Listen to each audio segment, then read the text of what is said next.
Hebra kirjas on öeldud seda, et Jeesus Kristus on seesama eile, täna ja igavesti. Ja see on Hebra kirja 13. peatüki 7. või 8. salm.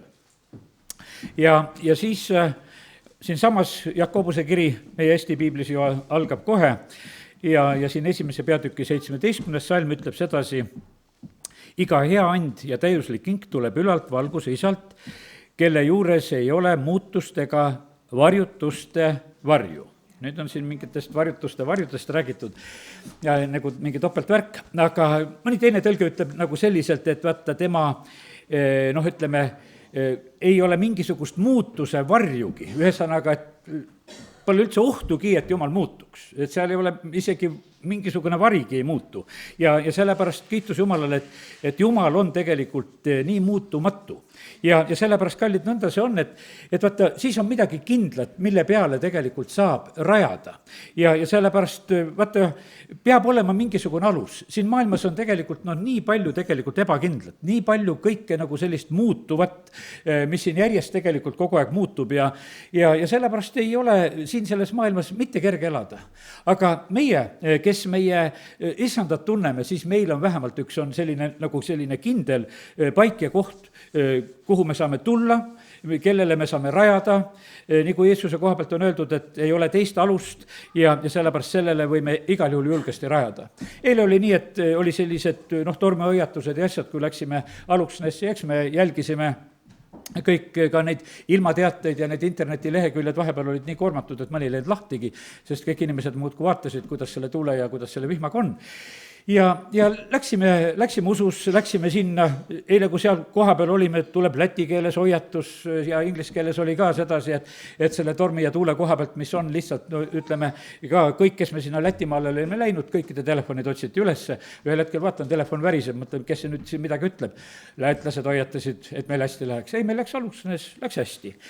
Sest et Jumal tegelikult on selline, kes kuuleb palveid ja nähtavasti oli neid, neid kohti, mis rohkem kannatasid, ma ei ole väga jälginud, ma saan aru, et Leedus oli raskemalt ja isegi vist Riiaski seal oli, kus tänavad kõmpusid korraks ja neid momente nagu oli, aga Jumal Aluksnes igatahes lasi meie asjal ilusasti kõigel korda minna. Aga vaata, see oli nagu selline usuproov. Ja vaata, kui tulevad sellised teated ja asjad, et tulevad need tormid, tuuled, tulevad need väga suured vihmad, ja siis on see Mattiuse evangeeliumis, kui Jeesus räägib, ütleb sedasi, et tulevad need tormid ja tuuled. Ja see on siis 7. peatüki 25. salm. Ja sadas paduvihma, tulid veevood, puhusid tuuled ja söösid vastu seda maja, aga see ei varisenud, sest see oli rajatud kaljule. Ja sellepärast nende tormide ja tuulte kaudu proovitakse. Ja mitte ainult ei ole see vihma näol, vaid eks neid torme ja tuuli on inimeste eludes igat moodi ja sellepärast on nii, et kõikides nendes tormides ja tuultes, mis iganes on võimalus jääda püsima, kui me oleme sellele kaljule rajatud. Hiopi raamat, tuletame meelde, lühikese aja jooksul käivad siukesed asjad üle, omada pere, varanduse, kõige tervise, kõige üle, aga ta jäi tegelikult ikka issandale kindlaks ja sellepärast kiitus Jumalale, et võime sellest õppida. Ja siis tuleb see pööre ka, kus issand pööras selle olukorra heaks. Ja nüüd on niimoodi, et Malachi raamatust ka veel ühe sellise Jumala muutumatuse koha tahaksin ka võtta. Ja see on Malachi raamatu 3:6, kus on öeldud, sest mina, issand, ei ole ennast muutnud. Või teisiti öeldes ei muutu, Jumal ei muuda ennast. Ja sellepärast kiitus Jumalale, Jumala seadused, asjad on kõik. Vaata, Jumala seadus ei vaja kogu aeg mingit täiendamist, ta on teinud selle nii täiuslikult. Vaata, mille pärast Jumal ei pea muutuma, sest ta on täiuslik. Seal ei ole mitte midagi lisada ja seal ei ole mitte midagi ära võtta. Sellepärast, et vaata, ta on täiuslik. Nii nagu ilmutuse raamat lõpeb meile sedasi, et vaata, kes lisab ja kes ära võtab. Sellepärast, et vaata, kui Jumal on midagi rääkinud, siis ta on rääkinud selle nii täiuslikult. Ja sellepärast kiitus Jumalale, et meil on selline Jumal, kes on. Aga siis edasi on öeldud, et aga teie, Jakobi lapsed, ei ole otsa lõppenud. Jälle väga ilusasti öeldud, Jumala arm on lihtsalt hoidnud Iisraeli, Jakobi teine nimi ju Iisrael, eks. Ja sellepärast on siin niimoodi, et on väga selline ilus meeldetuletus, Jumal on muutumatu ja teine asi on see, et tema eldus on samamoodi selline lõppematu. ja ta on hoidnud tegelikult oma rahvast, ta on hoidnud Iisraeli. meie, kallid, oleme liidetud sellesama õlipuu juure külge ja sellepärast needsamad tõotused ja asjad on meile ka. ja sellepärast kiitus Jumalale, et ka meie ei ole mitte otsa lõppenud, vaid Jumal on meid hoidnud. nüüd on nii, et kuna Jumal on nii muutumatu eile, täna ja igavesti ja siis on nii, et me võime lugeda piiblit nii Uuest kui Vanast Testamendist, vahest me kipume seda nagu vahet tegema. Tegelikult see on üks väga selge seos, uus lihtsalt täiendab, selgitab, avab, teeb meile Jumalat hoopis palju arusaadavamaks ja nähtavamaks, kui Vanas Testamendis oli samamoodi, et Jeesus ilmus paljudel kordadel, väga otseselt, eks. Siis on see niimoodi, et Uues Testamendis on Jeesus täiesti inimesena, lihalikul kujul on siin selles maailmas elamas. Ja see, ta ütleb, et kes mind on näinud, on isa näinud. Aga see oli Vana Testamendi ajal samamoodi, kes on Jeesust näinud, on tegelikult isa näinud. Ja sellepärast need õppetunnid ja asjad, mida me piiblist leiame, on tegelikult meile kõik õnnistuseks. Ja nüüd on nii, et täna ma lähen tegelikult oma mõtetega Taaveti juurde. Ja lugu selline, et Taavetist on üsna pikalt tegelikult kirjutatud piiblis. Kui hakkame mõtlema selle peale, kui palju on tegelikult Taaveti kohta räägitud, ma tegin väikese sihukese ülevaatamise, et ma ei eksiks. Vaata, Taavet on, ütleme, kui teda võitakse, noor poiss, tuleb karjast ära, see on 1. Samueli 16 peatükk, kui teda võitakse kuningaks oma vendade keskel. Eks Samuel käib kodus ja sünnib see asi. Ja sealt algab tegelikult Taaveti lugu 1. Samueli 16 ja Taaveti lood lähevad täielikult läbi 2. Samueli raamatu. Nii et teine kuningate raamat, ütleme põhimõtteliselt veel. Ja Taaveti lood lõppevad 1. kuningate raamatu 2. peatükis, kui ta sureb. Nii et võiks ütelda sedasi ajaraamatust terve suur osa veel. See on 11 peatükk kuni 29 peatükk, kus on Taaveti lugusid räägitud ka veel. Ja mis siis veel? Laulude kogust ei oska päris täpselt ütelda, me tavaliselt ütleme Taaveti laulud, seal on teiste laulusid ka. Aga mina ei tea, laulis Taavet need teiste laulusid ka või kuidas tal nende lauludega oli. Aga igal juhul on niimoodi, et me näeme, kui suur osa on tegelikult Taavetist meile, ütleme üldse Jumala sõnas. Ja kui teed Mattiuse evangeeliumi 1. peatüki lahti ja 1. salmi ja loed seda, Jeesuse Kristuse, Abrahami poja, Taaveti poja sugupuu. Sa mõtle, milline tiitel, kuhu ta on tegelikult lükatud, ütleme, Uue Testamendi esimeses reas on meile tegelikult on jälle tuletatud meelde Taavetit. Ja sellepärast on täna, kui me räägime Taaveti aegseid lugusid, see on igati tegelikult kohane, sest me näeme sedasi, et selle rõhuasetuse, selle proportsiooni, mida Jumal on tegelikult lubanud Taaveti kaudu meile, meie silmad ette, see ei ole mitte juhus, vaid see on Jumala plaan. Ja sellepärast nii see on. Üks asi mul jäi ütlemata, Jeesus on see sama eile ja täna ja igavesti, aga keegi on veel seesama. Ja sellepärast, kallid, ja see on 2. Korintuse 2. peatüki 11 salm ja ma usun, et mõni juba taipas selle koha ära. Ja siin on öeldud niimoodi, et saatan meid ei tüssaks, sest tema mõtted ei ole meile teadmata. Ja sellepärast, kallid, isegi peab ütlema tänu Jumalale selle eest, et saatan on ka samasugune eile, täna ja igavesti. Ja sellepärast, et vaata, kui tema, ja siin Paulus ütleb sedasi, et sest tema mõtted ei ole meile teadmata. Ta on meil samamoodi sellises mõttes peos. Need tema trikid ja nipid ja kuidas ta tegelikult inimkonda kiusab ja kuidas ta petab, need on kogu aeg tegelikult samad. Loed seda piibli alguses saadik, ütleme, kui seal Kain juba on ja isegi sealt ütleme, mis veel ennem seal ütleme, Eedeni, mis sünnib. Need on kõik selle langenud ingli tegelikult teod ja ta on tegemas seda tegelikult samamoodi. Nüüd on niimoodi, et mida piibel ainult ütleb sedasi, et ta teeb seda praegusel hetkel lihtsalt vihasemalt. Aga ta teeb neid samu asju, aga ta teeb lihtsalt vihasemalt, sellepärast, et tal on aega vähe, aga lihtsalt seda tuleb meeles pidada. Nii et Jeesus on seesama ja see saatan on seesama siin selles maailmas ja sellepärast kiitus Jumalale, et võime rahuga õppida täna, kui Jumala sõna loeme, kes kuidas käitub ja kuidas need lahendused siis tulevad. Nii et nii see lugu. Aga nüüd lähen 2. Samueli 21. peatüki juurde. Ja siin on nii, et on üks selline lugu, mis räägib meile näljahädast, mis on Taaveti päevil ja see nälg juba kestab 3 aastat. Ja Taaveti päevil oli 3 aastat nälg aasta järel. Siis otsis Taavet issanda palet ja issand ütles, see on Sauli ja tema veresüüga soo pärast, et ta surmas kibelasi.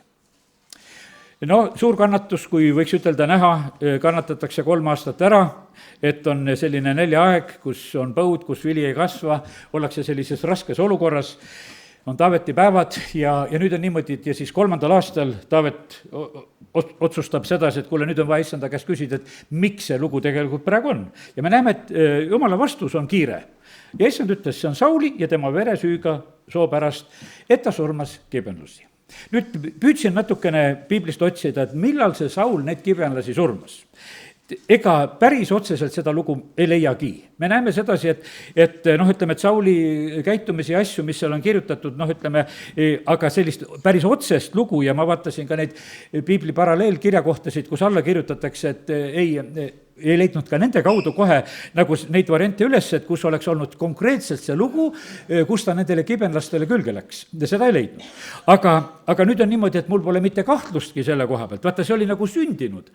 Ja kibenlased ise ka teadsid, sest et hiljem, kui nendega on vestlus Taavetil, siis on täiesti selge arusaamine, et see lugu on olnud ja see ei ole olnud mitte mingisugune mingi juhus, vaid see oli teadlik lugu. Võib-olla see ei olnud kuidagi nii avalik lugu, aga see puudutas tegelikult seda ühte rahvakildu, kes nende keskel oli elamas ja nüüd on selline lugu ja see oli tegelikult probleemiks. Ja nüüd on niimoodi, et kui see probleem oli nagu välja otsitud, teeme nagu lihtsalt ka veel sinna ajalukku tagasi pöörde, see on nüüd Joosua raamatu 9:15, et see on see hetk, kui vaata Joosua teeb ühe sellise sammu, et kibellased saavad sellise eristaatuse.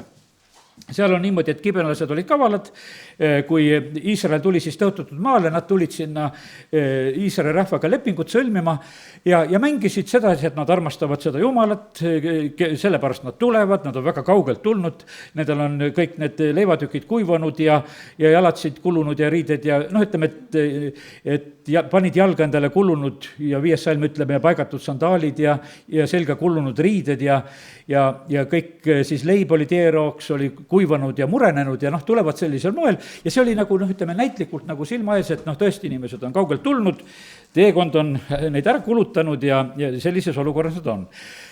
Ja siis nad räägivad oma lugu, muidugi valetades, nad on sealt lähedalt rahvas ja nüüd on niimoodi, et 14. salm on öeldud, siis mehed võtsid nende teeroast ega küsinud nõu issandalt. Kallid, siin on üks väga tugev õppetund meile, kui palju kordi me tegelikult issandalt nõu ei küsi. Muudkui tegutseme, lihtsalt tuleb pähe midagi, näeme, kohe lepime kokku või teeme ja see on üsna selline tavaline, aga jätame selle meelde, et issandalt tuleb alati tegelikult nõu küsida. Isegi kui asi tundub nii õige kui tore olevat ja hea olevat, ära karda küsida kõiki häid asju ka üle, et kuule, kas see mõte on õige ja hea, mis mul praegusel hetkel on, kuhu ma olen liikumas. No nii, ja mis siis Joosua, samamoodi suurjuht, teeb niimoodi, et teeb nendega rahu ja sõlmis nendega lepingu, et ta jätab nad elama ja koguduse ülemad vandusid neile. No nii, aga 3 päeva pärast oli asi selge, et asi oli jama, et tegelikult oli neid petetud. Aga vanne oli antud ja sellepärast, kallid, nüüd on üks väga suur õppetunni koht on selline, et vaata, kuidas Jumal tegelikult suhtub nendesse tõotustesse ja vannetesse. Siin on Jumala suhtumine, nad olid tõotanud lihtsalt ja võiks ütelda, et isegi see tõotus oli rajatud valele, võiks ütelda, sest nende jaoks, neid oli ju lihtsalt petetud.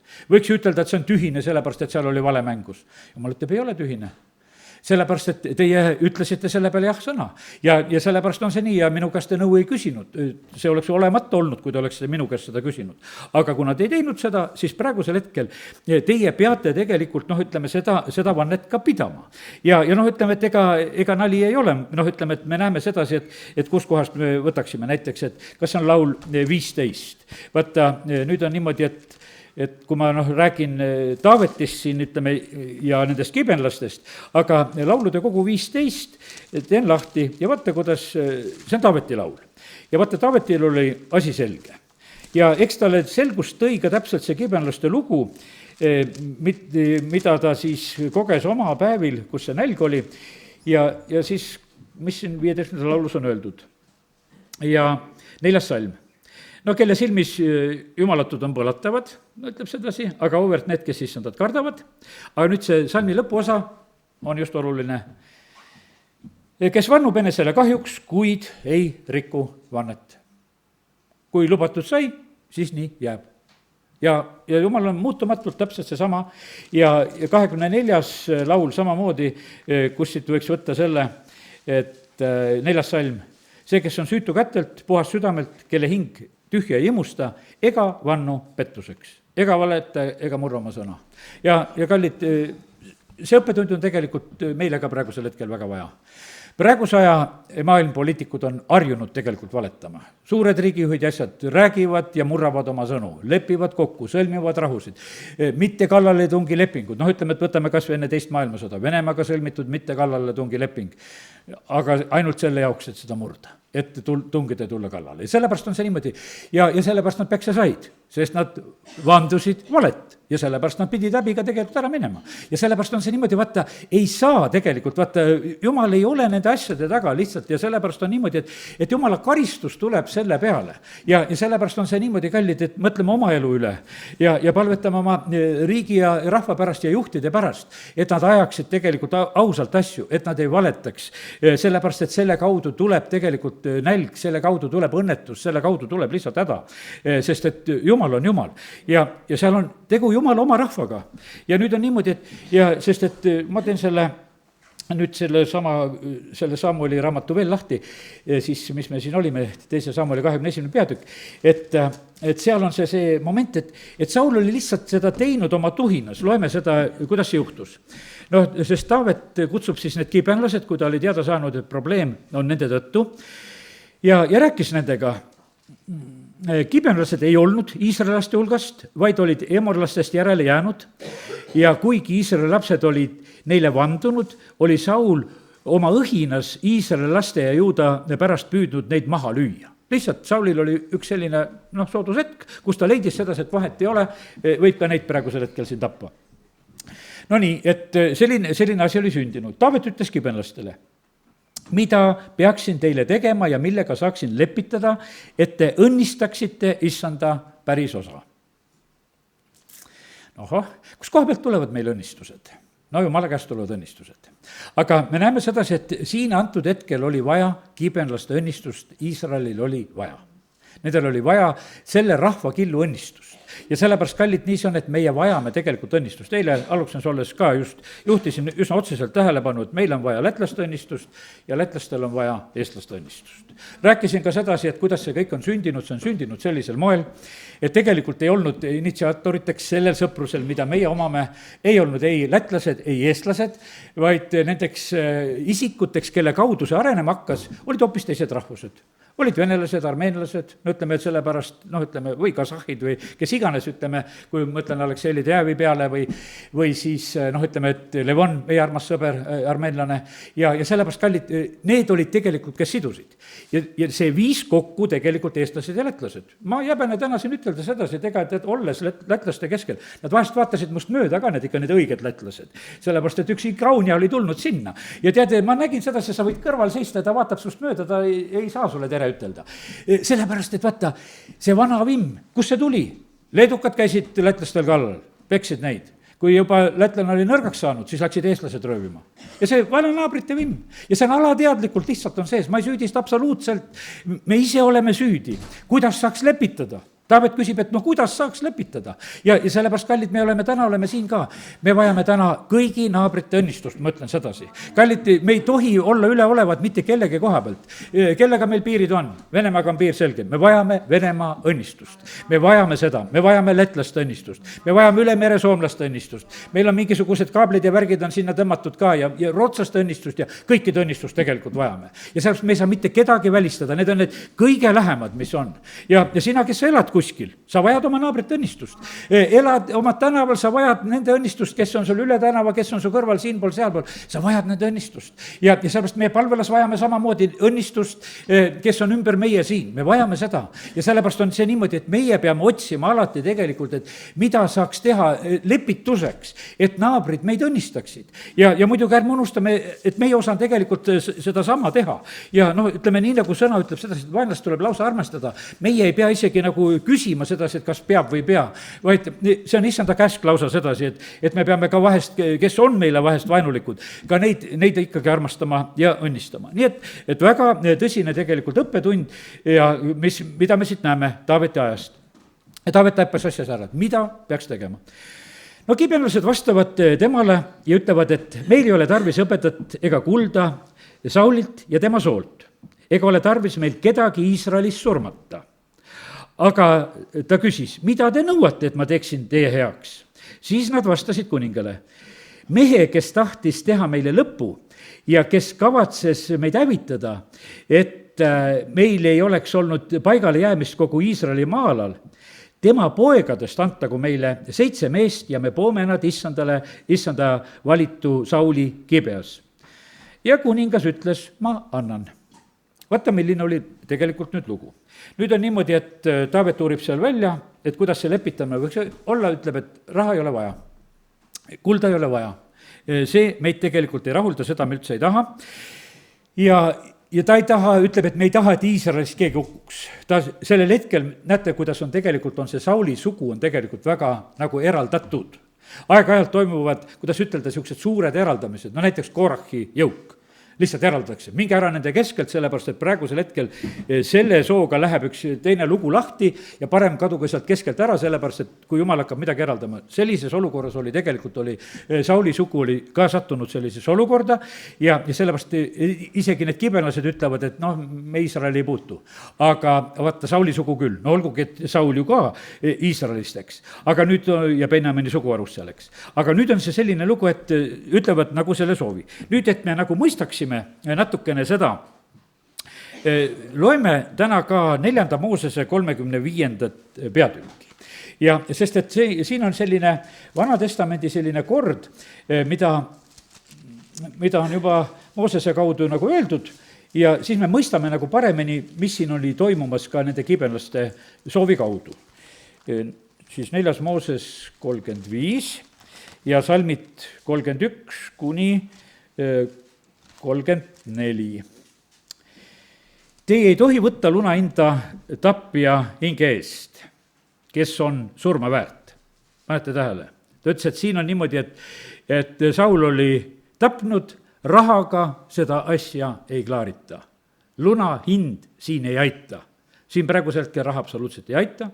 Te ei tohi võtta lunahinda tapja hinge eest, kes on surma väärt, vaid teda karistatugu surmaga. Ja sellepärast kibenlased tulid, ütles, et siin on niimoodi, et siin on surma vastu. Kui tapeti meid, siis praegusel hetkel, nii nagu siin ütleme, Jumal on andnud Moosese kaudu need seadused, siis praegusel hetkel meie nõuame selle seaduse kohaselt, et see asi peab nõnda olema. Üks variant, mis siin on vahel, näed, on 32 salm. Te ei tohi võtta lunahinda sellelt, kes on põgenenud pelgulinna, et ta saaks pöörduda tagasi maale elama enne preestri surma. Pane tähele sedasi, et olid need, kes tegelikult põgenesid pelgulinna. Siin on teate üks võti meile. Vaata, kes me oleme issanda juurde põgenenud. Kõige parem pelgulinn on Jeesus Kristus ise. Me oleme tulnud tema juurde. Ja vaata, siin on niimoodi, et kui me oleme ka seda surma väärt, siis meil on kuhu põgeneda. Ja vaata, siis oleme nagu sellises eraldi kategoorias, isegi seda lunahinda ei võeta ja elama ka veel jäetakse.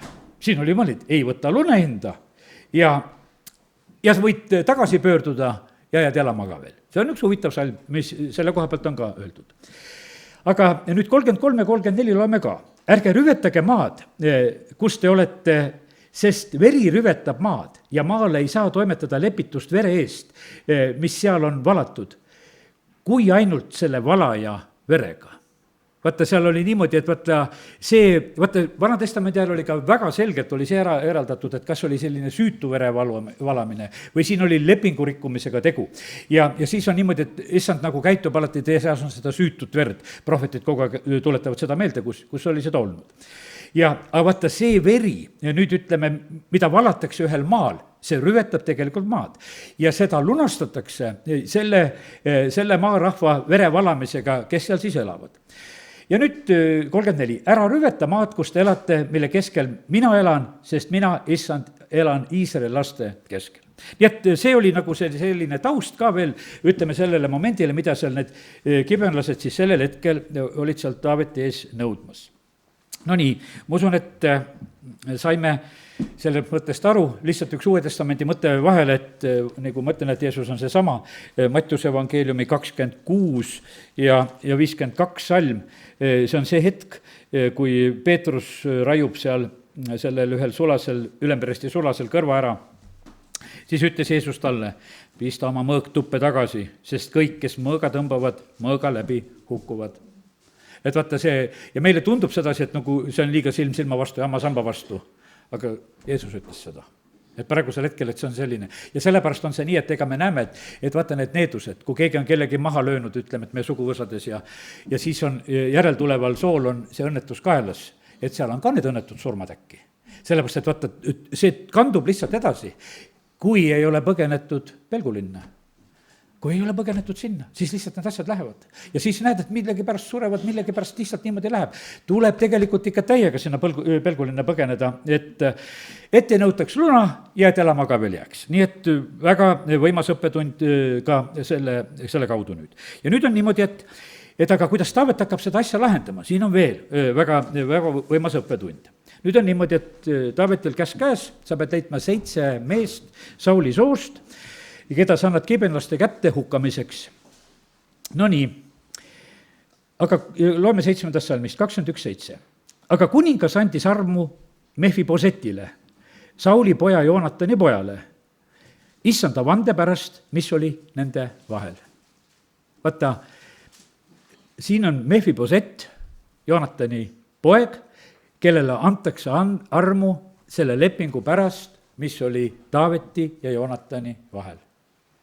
Kallid, lepingus olemine meie issanda Jeesusega on niivõrd tähtis. Osad ei pea seda väga tähtsaks. Mõtled, et kuulame seda Jumala sõna ja lihtsalt on tore ja palvetame ka ja teeme. Kallid, lepingus on vaja olla. Me oleme uues lepingus leibjakarikas. Me oleme lepingus ristimise läbi. Sellepärast on kallid, pidage tegelikult väga nendest asjadest lugu. Sellepärast, et me vahest võtame tegelikult nagu väga kergelt. Meil on niisugune, näed, et tulime, palusime patud andeks. Tähtis on tegelikult lepingus olla. Ära ole Kristusega vaba abielus. Ära ole vaba abielus, seda ei tunnistata. Sellepärast seda ei tunnistata. Sa pead tulema tegelikult lepingusse. Paljud on sellised Kristusega flirtijad. Jeesus meeldib, Jeesust armastavad, käivad ümberringi. Jeesus on hea kõikidele, laseb vihma sadada ja kuuleb palveid ka. Aga kes sa oled? Ma ei tunne sind, aga ta tunneb kõiki tegelikult omasid. Ja sellepärast on see niimoodi, et kallid, see lepingus olemine. Ja sa mõtle, mida tähendas nüüd praegusel hetkel.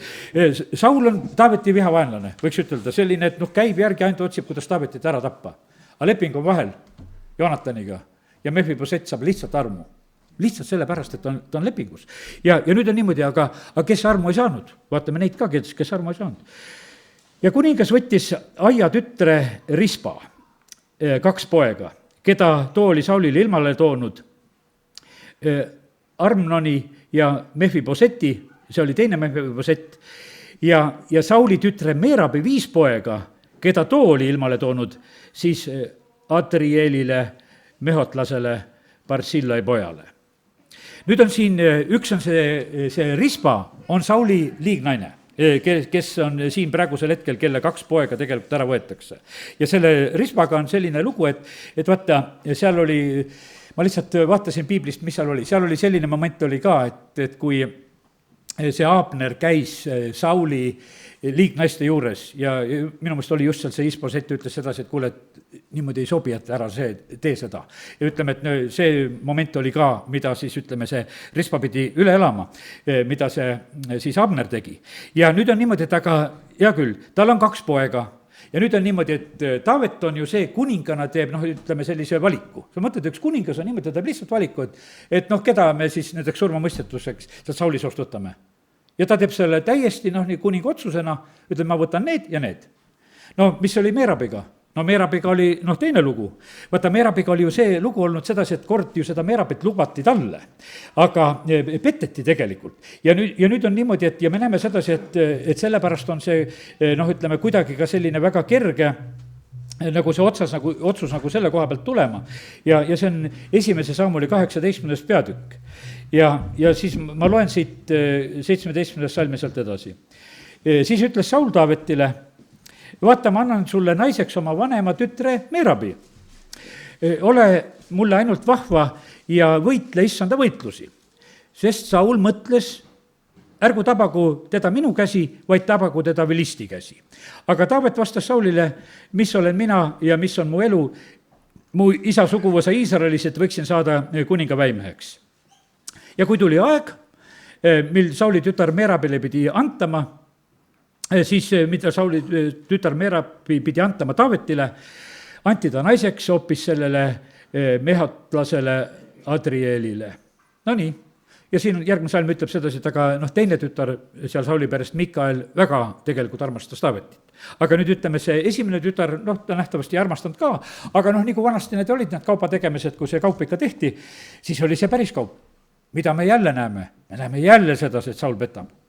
Mitte mingisugust siirast soovi olnud. Mõtlesin, kuule, nüüd meelitan seda Taavetit praegusel hetkel lihtsalt selle oma tütrega, et pakun talle seda naiseks aga tegelikult ei tahagi muud, et ma tahaks, et ta parem surma saaks seal vilistidega sõdides, et mind ei huvita see Taavet absoluutselt, aga ma lihtsalt teen seda. Ja nüüd on niimoodi, et me näeme sedasi, et aastad lähevad ja nüüd on niimoodi, et Taavet on kuningas ja Taaveti päevil on see olukord kätte jõudnud, kus on see nälg ja kus ta on seda lahendamas. Ja kõik need vanad lood tegelikult elustuvad. Ja sellepärast, kallid, nii see on. Et eks meie vahest ütleme, et aeg kõik ravib asjad ära. Ei ta tühjagi ravi. Ravivad lepingud, ravivad andestused. Ütlen siin jutluse keskel ka sedasi, et kuulake seda kolmapäevast ainujutlust andestusest. Väga oluline jutlus. See vahest on niimoodi inimestel see teema väga ei huvita. See on väga põhjapanev teema, et meil hästi võiks minna ja et asjad oleksid korras ja sellepärast lihtsalt ütlen sedasi, kuulake seda. Ja sellepärast, kallid, ja me näeme sedasi, et asjad peavad korda saama tehtud, aga mitte niimoodi jäävad nagu ripakile. Kõik ripakile asjad tulevad ühel hetkel lagedale uuesti ja nad tulevad lagedale, võiks ütelda, väga ebameeldival momendil. Ja nüüd on selline lugu, Sauli suguvad on ebameeldivas momendis. Ja nüüd Taavet kasutab tegelikult julgelt ära, sest tal on nagu põhjust küll, aga sellepärast, et teda on petetud selle Meerabiga ja sellepärast on ta nii, et me näeme sedasi, et ta lihtsalt teeb üsna kergelt selle otsuse, et need poisid on seal praegusel hetkel, kes lähevad ka selle 7 hulka. Ja siis need antakse kibenlaste kätte ja nad poosid siis need mäe peal issanda ees. Ja nõnda langesid, see on 9. salm, 21 peatükk, langesid need 7 ühe korraga ja nad surmati esimesel lõikuse päevil odra lõikuse alguses. Nii et toimub üks selline moment, kuidas see asi siis nagu lahenduse leidis. Kui võtan siin korraks, tuletan lihtsalt meelde näiteks, et kuningas Salomon. Seal samamoodi on neid momente on tegelikult, et vaata, kui tal hakkasid need vaenlased tõusma, siis on see selline moment, et vaata, siis tulid vanad asjad tegelikult tulid nagu välja. Ma võtan selle esimese kuningate raamatust, kus need Samueli vastased tulevad juba, siis on, või Salomoni vastased tulevad ja siin on näiteks 14. salmist on niisugune esimene vaenlane, kes Salomonile tõuseb. Ja mitte ainult, et tõuseb ise, vaid issand tõstis. Loeme selle mõtte. 14 salm. Esimese kuningate 11.14. Ja issand tõstis Salomonile vastase eedomlase Hadadi. Too oli Eedomi kuninga soost. Kui Taavet oli löönud Eedomit ja väepealik Joab läks maha lööduid matma, hävitas Eedomis kogu meessoo, sest Joab ja kogu Iisrael viibisid seal 6 kuud, kuni Eedomis oli hävitatud kogu siis see meessugu. Siis põgenes Hadad ja tema ja mõned Eedomi mehed, ta isa sulaste hulgast koos temaga, et minna Egiptusesse. Hadad oli siis väike poiss. Ja vaata, ta oli väike poiss ja nüüd on niimoodi, et kui oli vaja vastaseid, siis see vana vaen lihtsalt tõusis üles. Ja sellepärast, kallid, nii need asjad on ja issand ise selle tõstis üles. See poiss oli küllalt motiveeritud, et minna siis Salomoni vastu. Ja nüüd on täpselt see sama lugu ka, et need vanad lood ka määrasid siis ka seda, ütleme, neid, kes sealt Sauli soost siis pidid hukkuma. Nüüd üks pilt jälle meil räägitud ja liigume järgmise pildi juurde, mis seal oli. Siin oli üks selline mõte oli öeldud kõigepealt, et millal toimus nende 7 mehe ülespoomine. Nad surmati esimesel siis lõikuse päevil odra lõikuse alguses. Nii, millal seal Iisraelis seda odra lõigati, nemad teavad paremini, eks, aga noh, ütleme, et meil on lihtsalt nagu see öeldud sedasi, et aeg on tegelikult nagu ära määratud, et toimus selline asi ja sellel ajal. Ja siis järgmine salm räägib sedasi, mis seal edasi sünnib. Siis võttis Rispa, aia tütar, kotiriide, laotas selle enesele kalju peale lõikuse algusest, kuni vesi sadas nende peale ja ta ei lasknud nende kallale taevalinde päeval ega metsloomi öösel. Nüüd see 10. salm räägib sellest, et mida teeb siis Sauli liignaine, kelle 2 poega olid samamoodi siin üles poodud. Tema jääb nende poodute juurde valvama. Ta läheb sinna ja ta jääb kalju peale. Ja kui sul on piibel, ja ma ei tea, selles uuemas tõlkes on vähemalt alla kirjutatud 21.10, viljakoristus algas aprillis, tähendab, jutt on aprillist, eks, mistõttu Rispa viibis mäel laipu valvates ligi pool aastat. Ta oli pool aastat ja on öeldud sedasi, et ööl ja päeval valvas neid, et ei tuleks metsloomad, ei tuleks linnud nende laipade kallale, kes olid sinna üles poodud. Lihtsalt ta teeb seda.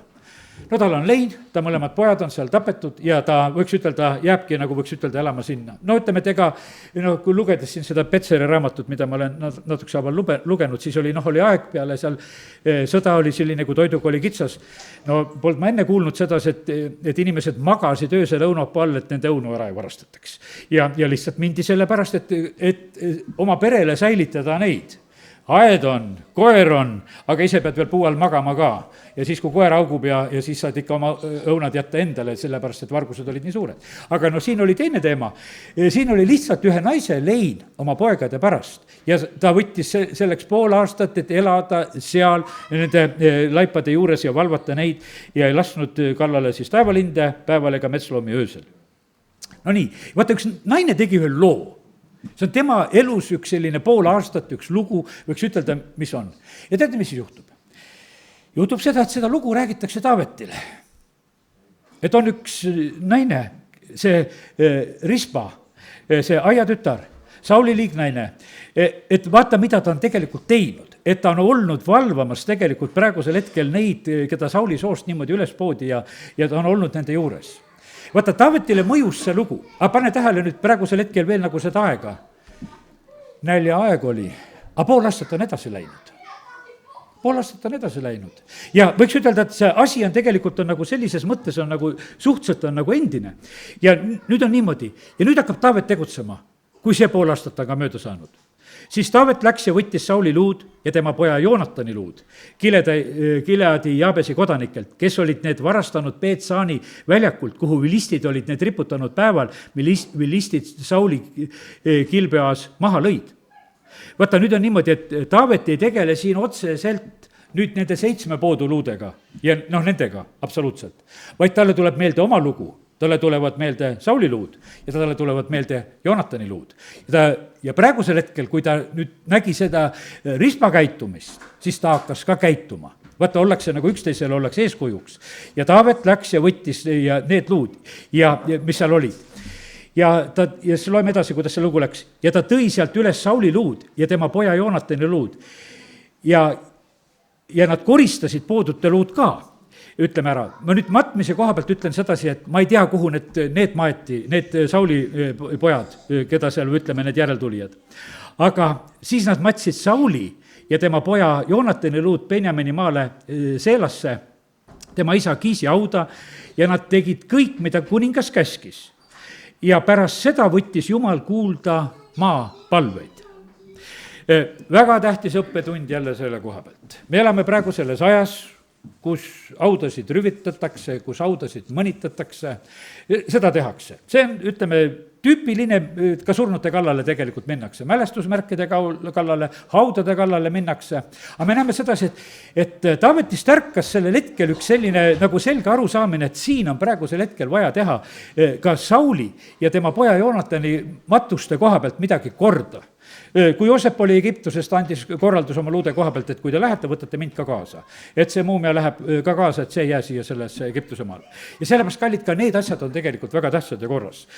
Siin, no ütleme, et minu elus oli selline periood, et kui olin seal linnavalitsuses ja olin küll sotsnõunik, aga vaata, sellel ajal tehti Võrus vabadussõja kalmistut, hakati korrastama. Ja sellepärast, et noh, et tulid, vabadussõja mälestusmärk ju taastati ja kui see vabadus tuli ja siis oli need vabadussõja sõdurite ja langenute auad, eks, mis on Võru kalmistul, no ega nendest eriti ei hoolitud. Nendel osaliselt juba maeti peale ja ütleme, need tavalised matused ja asjad tungisid nagu sinna peale. Aga vaata siis, kui nüüd Eesti Vabariik jälle nagu selle oma iseseisvust sai, siis läks see asi jälle tähtsaks, hakati seda tegema. Siis oli niimoodi, et taheti, tehti planeering selle vabadussõja kalmistu koha pealt, et kuidas seal korraldusi tuleks teha. Aga kuna mina pastorina olin sellel ajal linnavalitsuses, siis linnapea ütleb mulle sedasi, kuule Toivo, tead, et sina hakka nende audadega tegelema. Et praegusel hetkel on niimoodi, et nendel tuleks võtta need randid maha, et vabadussõdalastel ei ole neid rante ümber audade ja et need tuleks ära lõhkuda ja siis tuleks panna madalamad plaadid, et nagu vabadussõdalastel, et teeksime nagu, et see oleks ühtlasem. Ja lihtsalt oli projekt tehtud, kuidas ütleme, et see nagu oleks nagu ilus ja õige, nagu arvati tollel hetkel. Ega see kerge läbirääkimine ei olnud. Ma nähtavasti 4 auaga, millega ma seal tegelesin, inimesed nutsid ja suuri rahasid tegelikult lubati. Suure summa sain lubada, kes oli nõus, et kujundatakse aud ringi, ise mitte midagi tegema ei pea, lihtsalt pead nõusoleku andma, et tehakse nagu selle plaani järgi, mis on praegu sündinud ja osad tegid ja said oma majal uued aknad ette selle raha eest ja kõik, kuidas keegi tahtis, eks. Aga ütleme, et nähtavasti ma 4 auani jõudsin, sest et siis ametiajad asjad lõppesid ja siis oli selline lugu, et et see jäi nagu sinna paika. Ei ole kerge teema. Ja ma sain aru ka, et linnapea sellel hetkel lihtsalt usaldas seda, et kuule, las vähemalt vaimulik tegeleb selle asjaga, et täbar teema niikuinii. Ja nii, aga kallid, me näeme sedasi, et seda tehakse praegusel hetkel ka ja sellepärast ma ütlen, et vahet ei ole, kelle auad need on. On need venelaste omad, on need sakslaste omad, on need eestlaste omad, on need kelle omad, kõiki tuleb tegelikult austada. Sest Jumal vaatab, seal on niimoodi, et vaata, ütleme, Aamose raamatust võime siia vahele lugeda, kuskil mul peaks see märge ka siin kuskil olema, sellepärast, et vaata, need momendid tegelikult on sellised, et me vahest nagu mõtleme kuidagi, et nagu kõike nagu tegelikult võib. Ei või, tead, sest et Jumal on tegelikult kõike nagu jälgimas. Ma võtan Aamose raamatu 2. peatüki salmid 1 ja 2, 931 lehekülg peab minul olema ja usulgi paljudel. Ja siin on öeldud nõnda, siis 2. peatüki 1. salm, jah. Nõnda ütleb issand, Moabi 3 üleastumise pärast, koguni 4 pärast ei võta ma oma otsust tagasi, sest nad on põletanud lubjaks Eedomi kuninga luud. No tegelikult on see niimoodi, et ütleme, põhimõtteliselt on siin see pilt on sellest, et võiks ütelda, surnud kuningat veel ka mõnitatakse. Praegusel hetkel, et saame selle kätte, me teeme, ütleme nagu nende luudega nii, Taavet, Mattis, Sauli ja Joonatani luud. Ja sellepärast ma läkitan Moabisse tule ja see põletab Kereati paleed. Moab sureb sõjakäras, võitlusüüjate ja pasunahääle saatel, ma hävitan nende keskelt kohtumõistja ja tapan koos temaga kõik ta vürstid, ütleb issand. Ja vaata, milline on tegelikult on lugu. Ja tegelikult oli selline lugu, et võiks ütelda, nagu mingi surnutega probleem oli. No me oleme ka siin neid auamärke ja asju teisaldanud ja paigaldanud ja mõtleme, teeme ja seda tehakse, võiks ütelda praegu paljudest paikadest tegelikult. Aga kui me nüüd issanda sõna tunneme, siis me näeme sedasi, et kuule, Jumal läkitab tule kraesse selle pärast. Ja sellepärast, kallid, me elame siin selles maailmas, kus on see sama Jumal.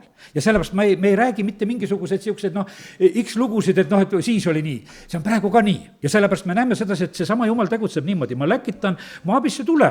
Ma läkitan lihtsalt tule. Meil on läkitatud vett, kuskil on tuld läkitatud praegusel hetkel.